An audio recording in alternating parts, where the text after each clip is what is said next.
మనం ఒక ఇన్వెస్ట్మెంట్ చేసేటప్పుడు కొంతమంది వ్యక్తుల్ని మనం తీసుకెళ్ళకూడదండి. ఇది వేరే విధంగా ఎవరు అనుకోవద్దండి.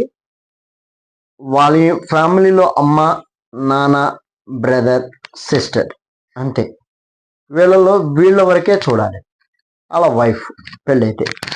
వీళ్ళు చూసి ఆ డిసిషన్ మేకర్ అంటే పేమెంట్ కట్టగలే వ్యక్తి ఎవరైతే ఉన్నారో ఆ వ్యక్తికి మాత్రమే సజెషన్ తీసుకోవాలి.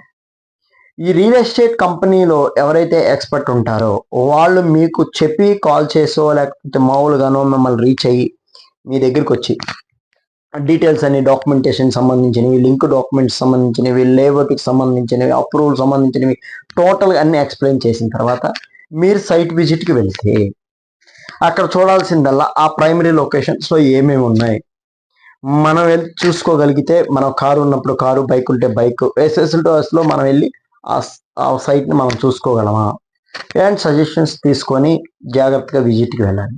అంతేకాకుండా చాలామంది కొన్ని తప్పులు చేస్తున్నారు. అంటే అది తప్పుగా అనేది వాళ్ళు ఆ టైంలో అనుకోరండి.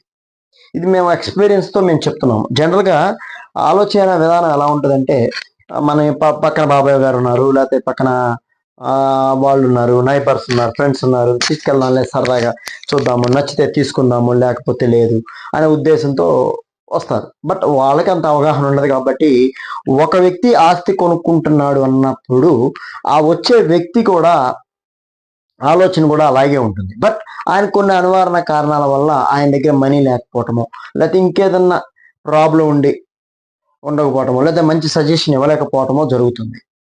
అప్పుడు మీరు ఇన్వెస్ట్మెంట్ చేయాల్సినప్పుడు దానికి ఏంటంటే కొన్ని వంకలు అనేది బయటకు వస్తాయి.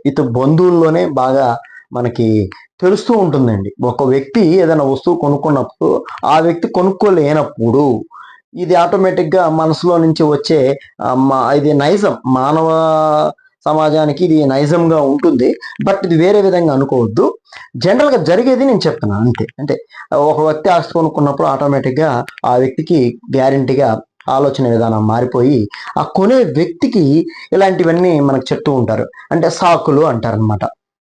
అవి ఎలా అంటే దూరం అయిందనో, లేకపోతే అది సరిగా లేదనో, లేకపోతే ఇది కాదు ఇంకోసారి ఎక్కడైనా కొనుక్కోమనో, లేకపోతే ఇది ఎక్కువ అమౌంట్ అవుతుంది అని చెప్తారే తప్ప, చెప్పి తప్పిచ్చేస్తారే తప్ప మీరు ఇన్వెస్ట్మెంట్ చేయడానికి అంగీకరించడం మనసు రాదనమాట. అదే సజెషన్స్ మీరు ఓన్గా డిసిషన్ తీసుకోగలిగితే 100% మంచి ఇన్వెస్ట్మెంట్ అవుతుంది. అంటే ఇది ఎలా